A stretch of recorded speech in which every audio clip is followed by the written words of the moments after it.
Emma Miller, a 12-year-old orphan, shares her only sandwich with a homeless man on a freezing December afternoon, never knowing that beneath the tattered coat and weathered face was billionaire philanthropist Richard Ashford, who had lost his daughter 5 years ago and had been wandering the streets in disguise, searching for genuine human kindness in a world that had shown him only greed and opportunism.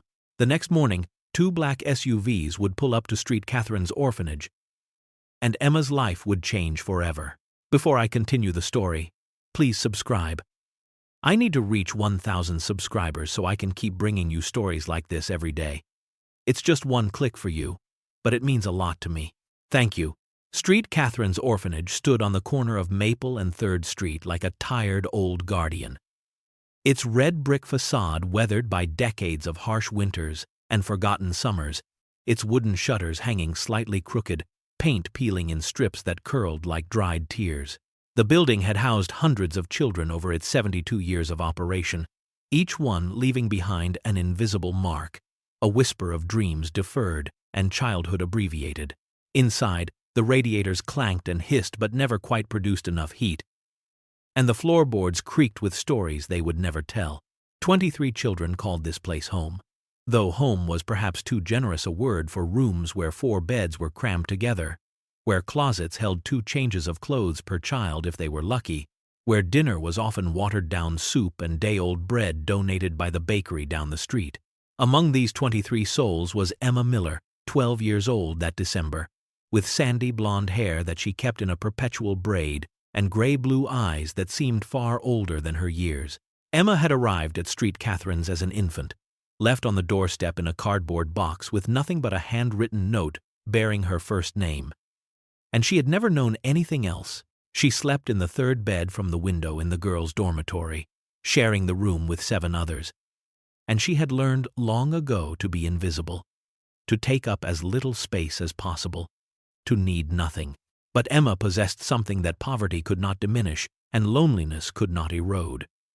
She noticed things. She saw 6-year-old Lily crying over a torn stuffed rabbit and sat for an hour with needle and thread, her fingers clumsy but determined, until the seam was closed. She split her breakfast portion with Tommy when he was sick and couldn't eat the night before. She read stories to the younger ones at bedtime, her soft voice transforming their cold dormitory into magical kingdoms where orphans became princes, and every story ended with someone finding home. The staff at Street Catherine's 3 weary women, led by Mrs. Henderson, did their best with impossible resources, stretching every donated dollar until it screamed. And they noticed Emma's quiet kindness, even if they rarely had time to acknowledge it. Emma's days began at 6 in the morning when the old brass bell clanged through the hallways, its sound jarring and unforgiving in the winter darkness. She would rise quickly, making her bed with military precision. Corners tucked tight, blanket smoothed flat, because Mrs. Henderson inspected each bed, and Emma had learned that perfection meant invisibility, meant survival. She helped the younger girls dress, buttoning coats and tying shoelaces with patient fingers while they rubbed sleep from their eyes and complained about the cold. Breakfast was served at 7, a rotation of watery oatmeal, dry toast, or cold cereal with milk that always seemed on the verge of turning. And Emma ate quickly and without complaint, remembering to be grateful because Mrs. Henderson always said there were children who had less. After breakfast came chores, and Emma scrubbed floors on her knees, washed dishes in water that turned her hands red and raw, folded donated clothes that smelled of mothballs and other people's lives. Mrs. Henderson was a woman of 50-something years, with steel-gray hair pulled into a bun so tight it seemed to stretch her face. And she ruled Street Catherine's with firm discipline and very few smiles. But Emma had learned to read the softness hidden in her stern expressions. The way she always made sure Emma got an extra blanket in winter, the way her voice gentled almost imperceptibly when she said Emma's name. Emma's only true possession, hidden beneath her thin mattress, was a photograph she had found in the office files years ago when she was sent to fetch paperwork. It showed a young couple, barely more than teenagers themselves, standing in front of a church, and on the back, someone had written, "Emma's parents," in faded blue ink.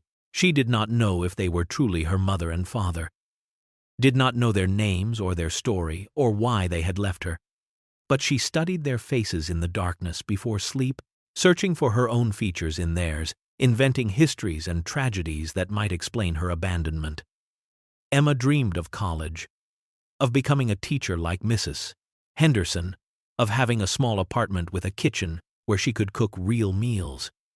But mostly she dreamed of belonging to someone, of having a last name that meant something, of being chosen. She had watched 14 children get adopted over the years, had helped them pack their meager belongings, had waved goodbye with a smile plastered on her face while something inside her withered a little more each time, because everyone always wanted the babies, or the beautiful ones, or the ones who hadn't yet learned that hope was a luxury they could not afford. December 15th dawned gray and cold, and Emma woke knowing it was her 12th birthday and knowing with equal certainty that no one else would remember. Because birthdays at Street Catherine's were acknowledged only if there was donated cake or if a child was young enough to cry about being forgotten. And Emma was neither special enough for cake nor young enough to cry. She went through her morning routine as always, made beds and tied shoelaces and ate her toast without butter, and she told herself it did not matter, that birthdays were just days, that wanting more was greedy when she already had a roof and food and safety. But Mrs. Henderson had noticed. She had marked the date in her worn calendar weeks ago. This child who had lived at Street Catherine's for 12 full years without ever knowing a mother's embrace or a father's pride. And that morning, Mrs. Henderson had made herself a lunch as she always did. 2 sandwiches because the work was long and her salary was small. At noon, she stood in her tiny office and stared at those sandwiches. Turkey and cheese on wheat bread with lettuce and a thin spread of mayonnaise. And she wrapped one carefully in brown paper, pressing the edges down with deliberate care, and called Emma in from her chores.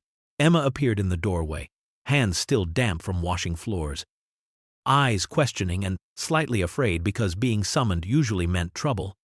Mrs. Henderson held out the wrapped sandwich without ceremony, her voice gruff to hide the tenderness beneath. "Happy birthday, Emma." The girl stood frozen, her eyes going wide and then wet, her throat working around words that would not come, because no one had remembered her birthday in all her conscious memory, and here was this stern woman who barely smiled, offering her something precious, something from her own lunch, something wrapped with care. Emma took the sandwich with trembling hands, holding it like it was made of spun glass, and whispered thank you in a voice barely audible, and Mrs. Henderson nodded once and turned away quickly, busying herself with papers to hide her own emotion. Emma carried that sandwich wrapped in brown paper through the afternoon like a treasure, tucking it carefully into her coat pocket, deciding she would save it for tonight, for her room, where she could unwrap it slowly and savor every bite, and remember that someone had cared enough to notice the day she was born. At 3 in the afternoon, Mrs. Henderson sent Emma to the corner store for light bulbs, handing her $5 and a handwritten list, and Emma bundled into her thin coat, the sandwich still nestled in her pocket like a secret, like a promise she was making to herself. The December air bit at her exposed skin with teeth of ice, and her breath came out in white clouds that dissipated into nothing, and she walked quickly with her head down against the wind that swept trash and dried leaves along the sidewalk. She bought the light bulbs and counted her change carefully, making sure every penny was accounted for because Mrs. Henderson trusted her, and trust was not something to be squandered. And she began the walk back to Street Catherine's as the weak winter sun started its early descent behind the buildings. That was when she saw him. He sat hunched against the brick wall of the old hardware store, a heap of tattered clothes and human misery. His coat so filthy and torn it barely qualified as clothing, his hands emerging from the sleeves red and swollen and trembling from cold or hunger or something worse.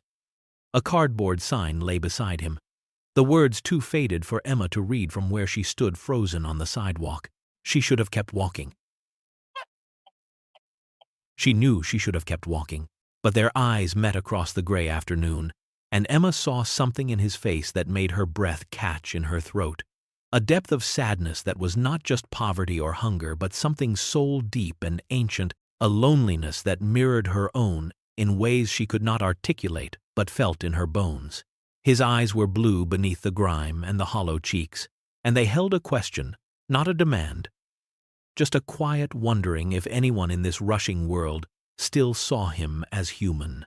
Emma stood there on the cold sidewalk, her hand moving unconsciously to her pocket where the sandwich rested. That precious gift, that one good thing in a day of ordinary survival, and she felt the weight of it suddenly become unbearable. Felt the tearing inside her chest between keeping what was hers and giving what was needed. And she did not move forward, and she did not move away, just stood there suspended between hunger and compassion while the wind whistled between the buildings and the world kept spinning. Emma's stomach had been empty since noon, growling quietly beneath her thin coat, reminding her with each pulse that she had saved nothing from breakfast. That dinner at Street Catherine's was still hours away and would be thin soup at best. The sandwich in her pocket was hers, truly hers. The only birthday gift she would receive, the only acknowledgement that she mattered enough for someone to notice the day of her birth. She could eat it tonight in her bed after the younger children fell asleep, could make it last, taking small bites and letting each one melt on her tongue, tasting the turkey and cheese, and the care with which Mrs. Henderson had wrapped it. She deserved this one thing. She had earned it through 12 years of invisible existence, through making herself small and helpful and grateful. But the man's eyes stayed with her, boring into her consciousness, and Emma knew with sudden clarity what it meant to be invisible, to be looked through rather than seen, to be so far beneath notice that people stepped around you like you were just another piece of urban debris. She knew hunger, the kind that made your stomach cramp and your head swim, and your dreams fill with feasts you would never taste. She knew what it felt like when everyone kept walking, without allowing herself another moment to think, to calculate, to hold on to what was precious. Emma crossed the sidewalk and knelt down on the cold concrete in front of the beggar, close enough to smell the sour odor of unwashed clothes and desperation. She pulled the brown paper-wrapped sandwich from her pocket, that perfect rectangle that represented kindness and remembrance and everything good she had been given today, and she held it out to him with both hands like an offering. His eyes widened in shock, his trembling hands hesitating, and Emma spoke in a voice that was steady despite the tears threatening behind her eyes. "You need this more than I do." The words were simple, unadorned by explanation or justification, just truth spoken plainly. His hands finally moved, taking the sandwich with a gentleness that suggested he feared it might disappear. And Emma felt something break open in her chest. Not pain exactly, but a kind of aching fullness, because she had given away her one special thing, her birthday gift, her treasure, and somehow, in the giving, she felt more full than she had ever felt in taking. The beggar stared at the sandwich in his hands, and then his eyes lifted to Emma's face, and tears began to form, pooling in the corners before spilling down his weathered cheeks, cutting clean tracks through the grime. His mouth opened, but no sound emerged at first, just a strangled breath that might have been a sob or might have been something beyond language. "What is your name?" he finally whispered, his voice rough and broken like gravel underfoot. "Emma," she answered quietly. His gaze traveled from her face to her threadbare coat with its missing button, to her shoes that were a size too small and coming apart at the seams, to her hands red from cold and work, and his eyes widened with a new kind of pain. "You are just a child," he said, and it was not a question but an accusation against the universe itself. "You should not have to give away your food." Emma shook her head gently, and she reached out without thinking and touched his shoulder. That small gesture of human connection that people had stopped offering him months ago. "I have enough," she lied, and her voice carried a certainty that made the lie feel like truth. "You are cold and hungry, and it is just a sandwich." She stayed there, kneeling beside him for another moment, not rushing away as if his poverty might be contagious, not averting her eyes from his humanity, just being present with him in his suffering as if he mattered, as if he was worthy of her time.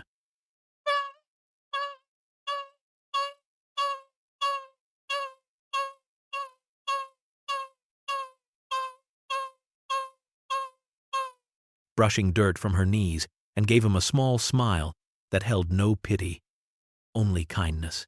"Stay warm," she said simply, and turned to walk back toward street. Catherine's, her steps steady despite the emptiness in her pocket and her stomach. Richard watched her go. This slip of a girl in a coat too thin for December. And something shifted behind his eyes. Something profound and tectonic, like continental plates moving after centuries of stillness. His hands, still trembling, brought the brown paper package close to his chest, and he unwrapped it with infinite care, peeling back each fold as if it contained not just bread and turkey and cheese, but the answer to a question he had been asking for 5 long years. The sandwich sat in his palm, humble and perfect, and Richard Ashford, who owned 17 hotels and 3 manufacturing companies and more money than he could spend in 5 lifetimes, began to weep in earnest. Emma walked back to street, Catherine's with her stomach growling its protest, each step accompanied by the hollow ache of hunger. But there was something else inside her chest, something warm and full that had nothing to do with food. She climbed the front steps and slipped inside, the familiar smell of old building and boiled vegetables greeting her, and she handed Mrs. Henderson the light bulbs and the change without mentioning where her sandwich had gone. Because some acts of kindness were too private for words, too sacred for explanation.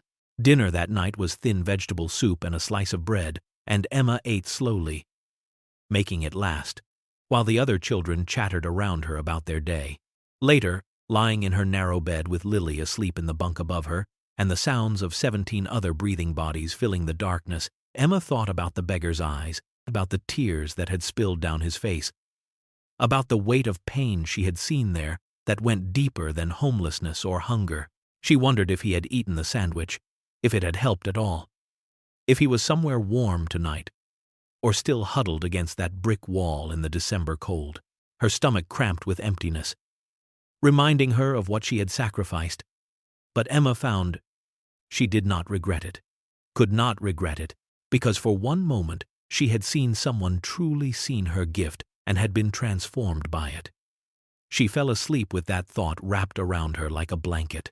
Meanwhile, across the city in the wealthy Riverside district, Richard Ashford sat in the library of his mansion, still wearing the filthy clothes, still holding the brown paper that had wrapped the sandwich. The sandwich itself was gone, eaten slowly with reverence, but the paper remained, and he smoothed it flat on his desk with careful fingers. The house around him was silent and enormous. 15 rooms that echoed with absence, filled with expensive furniture that no one used, and art that no one admired. He picked up his phone, the screen's light harsh in the dim room, and dialed a number he had not called in months. "James," he said when his lawyer answered, his voice rough with emotion. "I need you to find out everything about a girl named Emma at St. Catherine's Orphanage on Maple Street. And I need it by morning." Morning came with its usual chaos. 23 children crammed around 3 long tables in the dining hall, oatmeal being passed in chipped bowls, voices overlapping in complaint and laughter, and the particular noise that children make when contained in too small a space. Emma sat near the end of the middle table, spooning her breakfast slowly, her stomach still aching from yesterday's sacrifice but her mind strangely peaceful. Then Tommy, who always sat by the window because he liked to watch the street, let out a shout that cut through the breakfast noise like a knife. "Cars! Big black cars!" Within seconds, 15 children had abandoned their seats and pressed their faces against the tall windows, breath fogging the glass, hands leaving prints that Mrs. Henderson would make someone clean later. Emma stood too, more slowly, craning her neck to see past the smaller children. 2 gleaming black SUVs had pulled up to the curb directly in front of street. Catherine's vehicles so polished and expensive they looked like they had driven in from another world, a world where orphanages did not exist and children did not share beds. Henderson rushed to the window, her face creasing with confusion and something that looked like fear, because official vehicles meant inspections or closures or bad news, and St. Catherine's was always one bad inspection away from losing its funding. The SUV doors opened in unison, and 4 men emerged, all dressed in dark suits that probably cost more than the orphanage's monthly budget. carrying leather briefcases and folders, their faces professionally neutral. "They are coming here," Mrs. Henderson breathed, and her hand went to her throat. Children began shouting theories over each other. Maybe someone got adopted by a rich family. Maybe we are all getting adopted. Maybe they are closing us down. Maybe it is the police. Emma watched from the back of the crowd, her gray-blue eyes taking in every detail with that quiet observation that was her particular gift. Noting the way the men moved with purpose, the way one of them carried documents that looked official and important, the way they approached the front door with the confidence of people who were used to being obeyed. Mrs. Henderson turned from the window, her face pale. "Children, sit down and finish your breakfast," she commanded, but her voice shook slightly. "Emma, you are in charge while I am gone." The doorbell rang, its ancient chime echoing through the building. And Mrs. Henderson smoothed her dress with trembling hands and walked toward the front hall, her footsteps heavy with dread. Mrs. Henderson disappeared into her office with the 4 suited men, and the door closed with a click that sounded like a judgment being rendered. And for 10 long minutes the children sat frozen at their tables, oatmeal forgotten, voices dropping to anxious whispers. Then the speculation began in earnest, spreading through the dining hall like wildfire through dry grass. "They are from social services. They are shutting us down. We are all going to different orphanages. Maybe worse places. Foster homes where people only want the money." 6-year-old Lily started crying, her small shoulders shaking, and Emma moved immediately to her side, pulling the child onto her lap, stroking her hair with gentle hands. "It is going to be okay," Emma whispered, though her own heart was hammering against her ribs and her mouth had gone dry with fear. Maybe it is good news. Maybe someone donated money to fix the heat. But she did not believe her own reassurances, because men in expensive suits did not bring good news to places like Street Catherine's. Time moved with agonizing slowness, seconds stretching into minutes that felt like hours. And Emma held Lily and tried to project a calmness she did not feel, while her mind raced through terrible possibilities. The other children clustered together in small groups, the older ones trying to be brave, the younger ones openly weeping, and the breakfast table sat abandoned with cooling oatmeal and forgotten spoons. Finally, after what felt like an eternity, the office door opened and Mrs. Henderson emerged. And her face was ghost white, her eyes wide and slightly glazed, as if she had received news so shocking it had fundamentally altered her understanding of reality. Her gaze swept across the dining hall, across all 23 anxious faces, and stopped on Emma. "Emma Miller," she called, and her voice cracked on the second word. "Come here, please." Emma's heart dropped into her stomach, and her hands went cold and numb. She had never been singled out like this. Had spent 12 years trying to be invisible. And now everyone was staring at her. And Mrs. Henderson's face held an expression Emma could not read, something between shock and fear and maybe wonder. She set Lily gently aside and stood on legs that felt disconnected from her body. And she walked across the dining hall toward that open office door, every eye following her progress. And she could hear her own heartbeat thundering in her ears, like drums announcing an execution. Emma stepped into the office and the world tilted sideways, because standing beside Mrs. Henderson's desk, wearing a suit that probably cost more than every piece of furniture in Street Catherine's combined, was the beggar. Except he was not a beggar anymore, or perhaps he never had been, because his face was clean now, shaved, his hair washed and combed back, and he stood with the straight posture of someone accustomed to commanding rooms full of powerful people. But his eyes were the same, those blue eyes that had held such deep sorrow yesterday on the cold sidewalk. And Emma knew with absolute certainty that this was the same man to whom she had given her sandwich. Her mouth opened, but no words came out. And she looked from him to Mrs. Henderson and back again, trying to make sense of what she was seeing. "Please sit down, Emma," the man said gently, gesturing to the chair across from Mrs. Henderson's desk. And Emma sat because her legs would not hold her anymore. "My name is Richard Ashford," he began, his voice soft and careful as if he was approaching a frightened animal. "I own Ashford Industries. We manufacture medical equipment. I have hotels in 7 cities. Emma stared at him blankly because these facts meant nothing to her. Because she did not read business sections or understand what manufacturing meant beyond the basic concept of making things. What matters more, Richard continued, and his voice cracked slightly, is that 5 years ago, I had a daughter named Sarah. She was your age, Emma, 12 years old, bright and kind and full of life. He paused, his jaw working, his hands clasping and unclasping. There was an accident. A car accident. She died instantly. Emma felt tears spring to her eyes because she understood grief. Understood loss even though she had never known her parents. Understood the particular pain in his voice. After Sarah died, Richard went on, I lost myself. I have more money than I could spend in 10 lifetimes. But I found the world empty. Everyone wanted something from me. Everyone saw only my wealth, my influence, what I could do for them. I started to wonder if there was any genuine kindness left in this world, any selflessness that was not motivated by gain. So I disguised myself, and for 3 months I lived on the streets, testing humanity. And Emma, everyone failed that test until yesterday. Until you.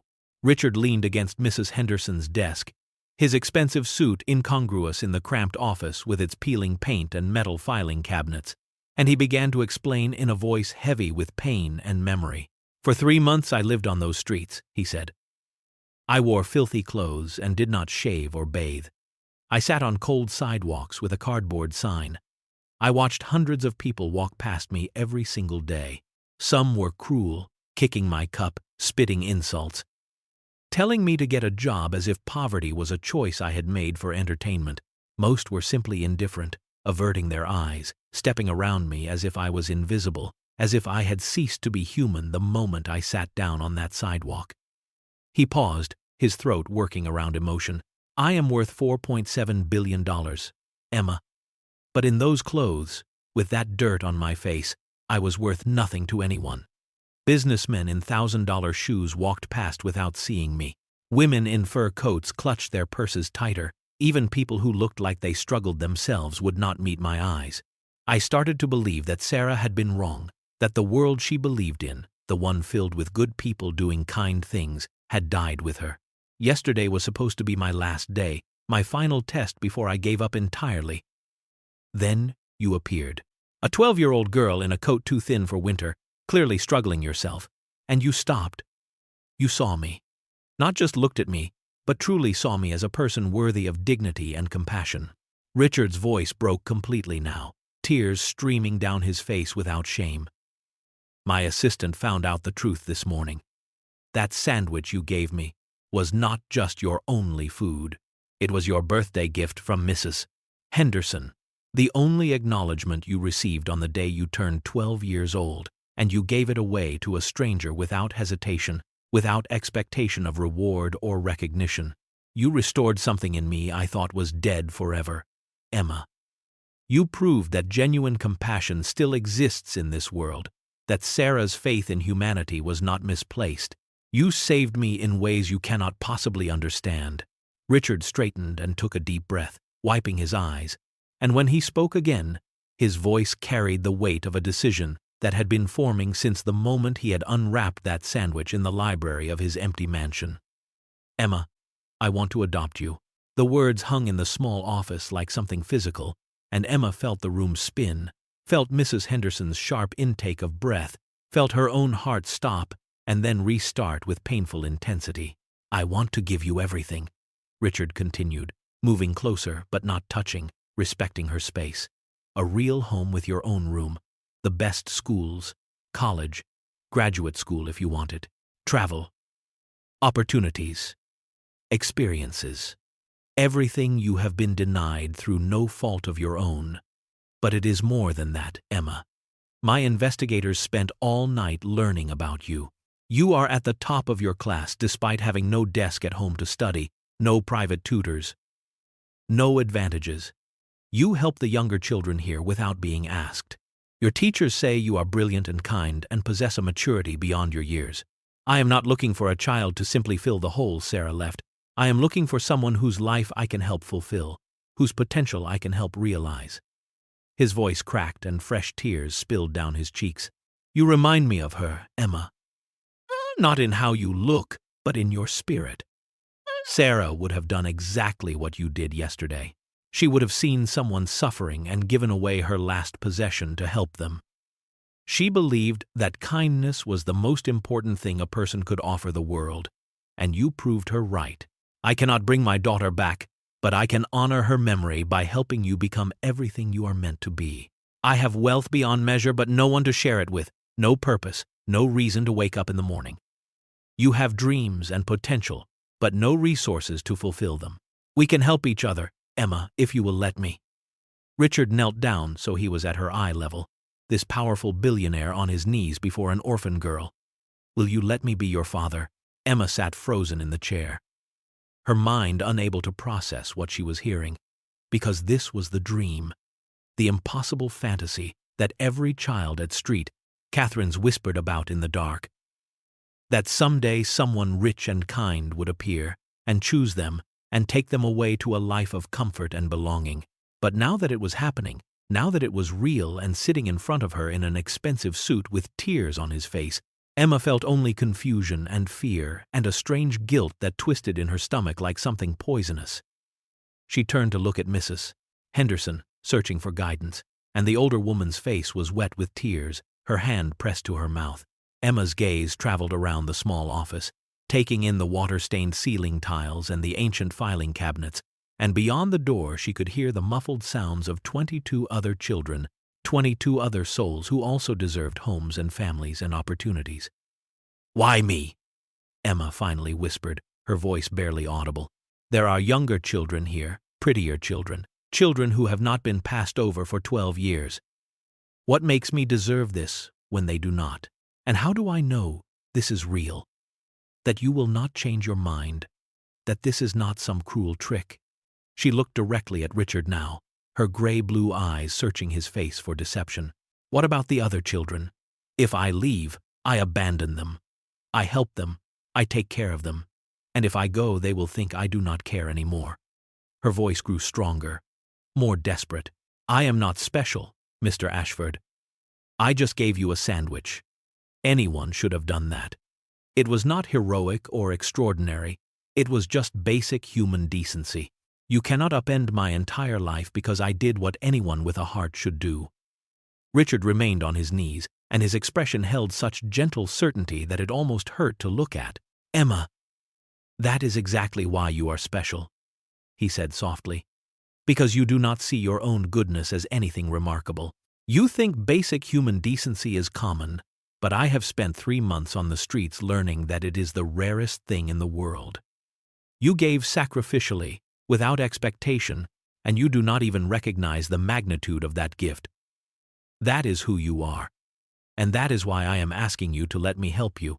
Emma asked for time, her voice trembling but firm, and Richard nodded immediately, understanding written across his face, telling her to take all the time she needed, that this was her decision and hers alone.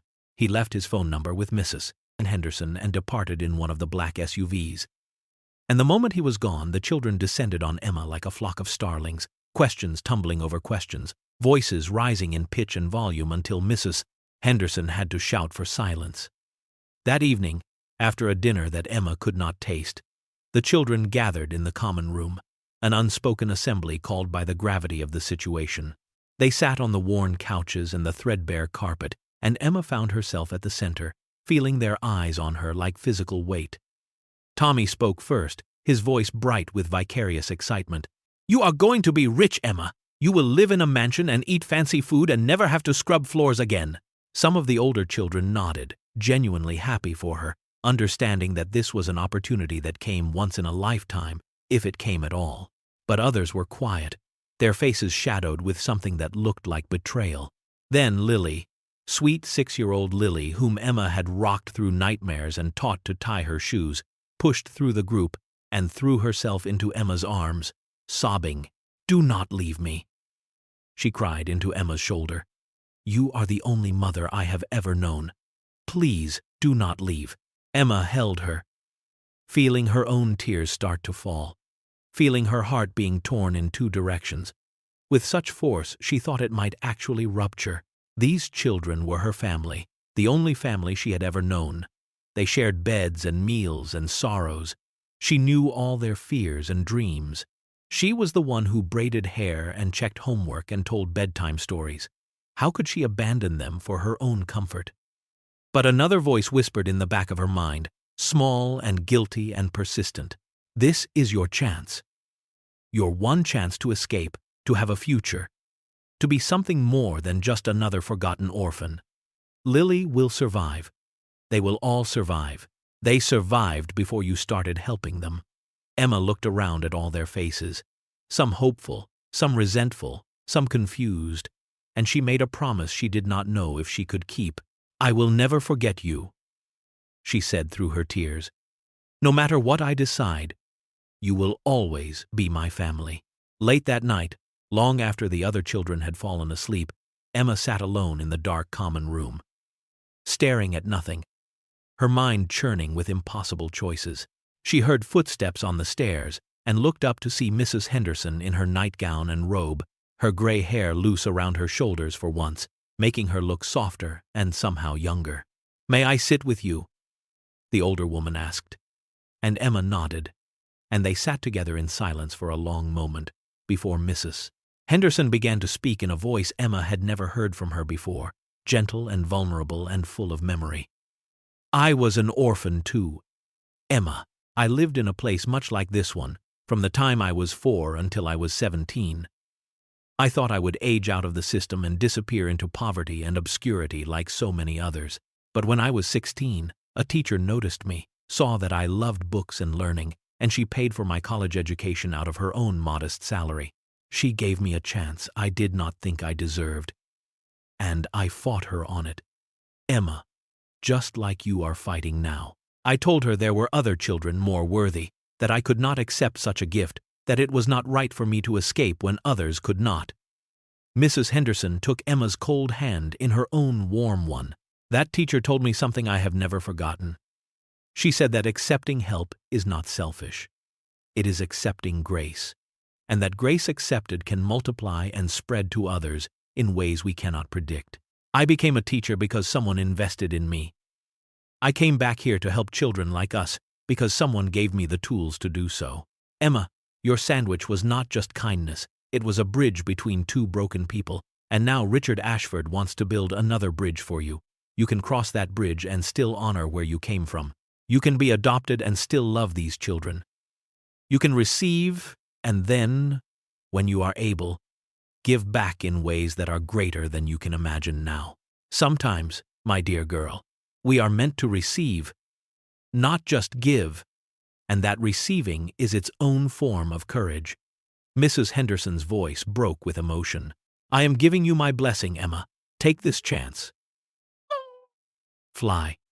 And when you have wings, come back and teach others to fly too." Morning came with pale winter light filtering through the windows of Street Catherine's, and Emma found Richard waiting in Mrs. Henderson's office, his face anxious and hopeful in equal measure. She stood in the doorway with every child gathered behind her in the hallway, and she took a deep breath that felt like it might be her last as the girl she had been for 12 years. "Yes," she said, her voice trembling but clear. "I would be honored to be your daughter." Richard's face crumpled with emotion, and he crossed the room in 3 strides and pulled her into an embrace. And Emma felt his tears falling into her hair and realized she was crying too, and behind her the children erupted into noise, some cheering, some sobbing, all of them understanding that something monumental had just shifted in their small world. When Richard finally released her, Emma turned to face him with a seriousness that seemed too old for her young face. "I have one condition," she said. "I need to be able to visit here, to help these children, to make sure they know I have not forgotten them." Richard wiped his eyes and nodded, and then his expression transformed into something that looked like wonder. "Emma, your first thought after accepting adoption is how to help others. That tells me everything I need to know about who you are. I will do more than let you visit. I am going to fund a complete renovation of Street Catherine's, new beds and heating and a proper kitchen, and I am creating the Sarah Ashford Memorial Scholarship Fund to help every child here get a good education." Mrs. Henderson gasped and covered her mouth with both hands. The children began to understand what this meant, that Emma's blessing would become their blessing too. Then came the goodbyes, and Emma moved through the children one by one, kneeling to their height, speaking words meant only for them. She told Tommy he was brave and smart. She told Maria she was beautiful. She held each one and whispered promises and memories. Finally, she came to Lily, who was crying so hard she could barely breathe. Emma reached under her shirt and pulled out the photograph she had kept hidden beneath her mattress for years, the only image of the parents she had never known. Her most precious possession. "Keep this safe for me," Emma whispered, pressing it into Lily's small hands. "It will remind you that I am coming back, that you are not forgotten, that family is not just blood, but choice and love." Lily clutched the photograph to her chest, and Emma kissed her forehead, tasting salt and sorrow and hope all mixed together. Emma's first days in Richard's mansion felt like living inside a dream from which she could not wake, a dream that was beautiful and terrifying in equal measure. Her bedroom was larger than the entire dormitory at Street Catherine's, with a 4-poster bed covered in soft linens, a desk by a window that overlooked a garden, and a closet that Richard had filled with new clothes in her size, jeans and sweaters and dresses she did not know how to wear.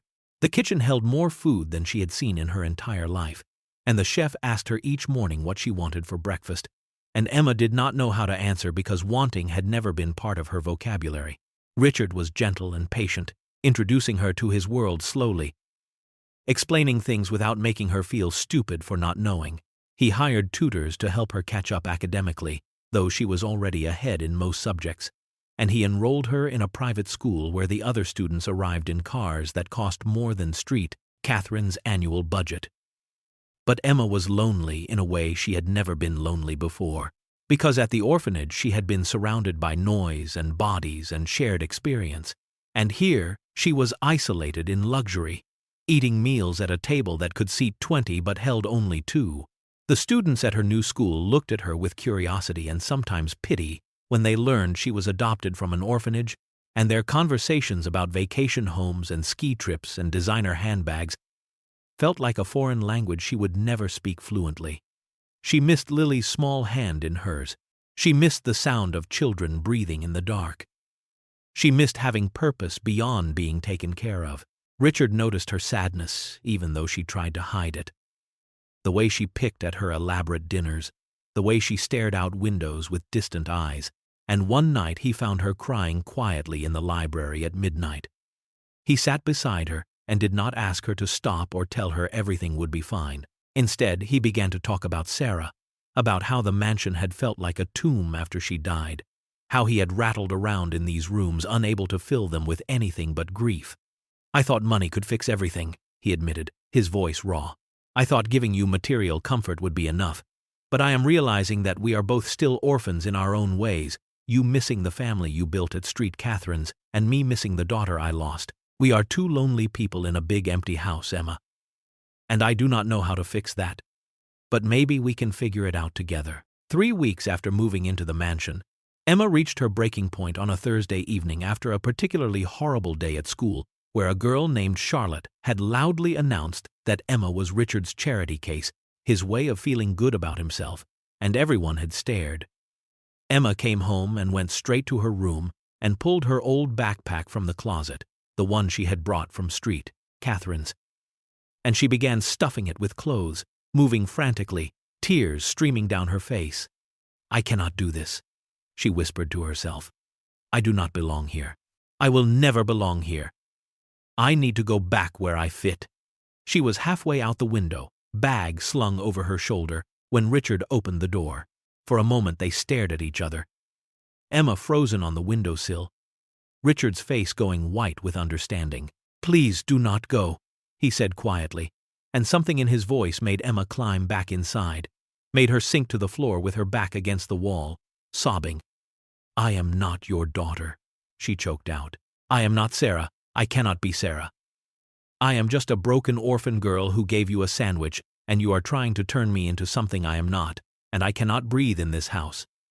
I cannot be what you need me to be." Richard crossed the room and slid down the wall beside her, and his own face was wet with tears. "You are right," he said, his voice breaking. "I sought you out, hoping you would fill the void Sarah left, and that was wrong and unfair, and I am so sorry, Emma. You are not a replacement for my daughter. You are your own person with your own pain and your own story, and I have been so focused on giving you things that I forgot to just let you be." Emma turned to look at him through her tears. "I feel guilty," she whispered. "Guilty for having this life when the other children do not. Guilty for being happy here sometimes. Guilty for starting to love you when I never knew my real parents. I do not know how to accept this without betraying everyone I left behind." Richard reached out slowly and took her hand. "Maybe we have both been trying to live in the past," he said softly. "Maybe we cannot replace what we lost, but we can build something new. You can honor the children at Street Catherine's while also having your own life. I can honor Sarah's memory while also being your father. We do not have to choose between grief and joy, Emma. We can hold both." They sat there on the floor for a long time, two wounded souls learning that healing did not mean forgetting. And slowly, tentatively, Emma leaned her head against his shoulder and let herself be held. 6 months later, on a warm June morning, Emma stood in front of the mirror in her bedroom and barely recognized the girl looking back at her. She had grown 2 inches, and her face had filled out with proper nutrition, and her hair was cut in a style that framed her features.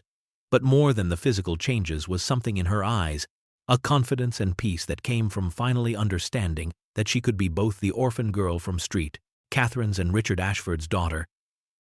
That these identities were not contradictory, but complementary. She was excelling in school, top of her class in mathematics and literature, and she had made friends who valued her for her kindness rather than judging her for her past. But every Saturday she returned to Street Catherine's to volunteer, reading to the younger children and helping with homework, and she never let herself forget where she came from. Today was special, though. Today was the grand reopening ceremony for the newly renovated Street Catherine's Orphanage. 6 months of construction having transformed the tired old building into something bright and warm and full of hope.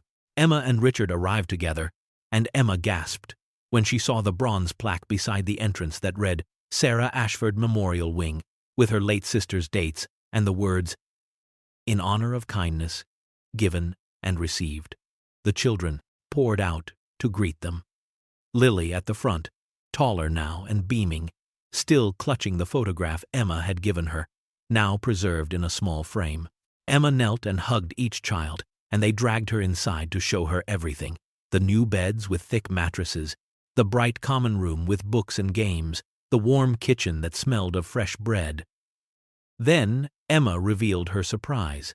From the trunk of Richard's car she pulled 2 large baskets filled with sandwiches she had made that morning with her own hands, turkey and cheese on wheat bread wrapped in brown paper, one for each child and staff member, because some circles needed to close with the same love that opened them. She handed them out with ceremony, remembering another December day when one sandwich had changed 2 lives, and the children accepted them with delight. Not knowing the weight of symbolism they held, Richard stood back and watched Emma surrounded by laughing children, watched her face lit with pure joy, watched her giving freely because she had learned to receive, and for the first time since Sarah's death, he smiled with genuine happiness that reached all the way to his healing heart. Years passed like pages turning in a book written by grace and second chances, and Emma Miller Ashford graduated from high school at 18 years old, valedictorian of her class, with acceptance letters from 7 universities and a heart still anchored to the children nobody wanted. She chose to defer college for a year to launch the Emma's Bridge Foundation, an organization dedicated to providing resources, scholarships, and mentorship to orphans across the country, and Richard stood beside her at every ribbon cutting and fundraiser. No longer the hollow billionaire searching for meaning, but a father who had found purpose in helping his daughter change the world. In his office at Ashford Industries, framed in expensive glass and mounted in a place of honor above his desk, hung a piece of brown paper, creased and worn, the wrapper from a sandwich given in love on a cold December afternoon. And every executive who entered that office heard the story behind it. On a spring evening, Emma stood on a stage at a charity gala, wearing a simple blue dress. Her hair pulled back, her voice steady and clear, as she addressed a room full of wealthy donors. She held up a photograph, and the image projected on the screen behind her showed a 12-year-old girl surrounded by smiling children and a man who had learned to smile again. Taken on that June day at Street, Catherine's 6 years before. One small act of kindness, Emma said, her voice ringing through the ballroom, created ripples that changed multiple lives. Not just mine, and not just Richard's, but every child who has been helped by our foundation. Every person who has been reminded that compassion still exists in this world. She paused and looked directly out at the audience, her gray-blue eyes holding the same depth they had held on that sidewalk years ago. I am speaking to you now. Whoever you are watching this story, you pass people every single day who are invisible, who are struggling, who are one act of kindness away from transformation. You have the power to change a life. It does not require wealth or status or grand gestures. It requires only that you see people, truly see them, and respond with your humanity. Share your sandwich. Give your time. Offer your compassion. You never know whose life you might save, whose hope you might restore, whose future you might unlock with one simple choice to care. The world is changed not by the powerful but by the kind, and today you can choose kindness.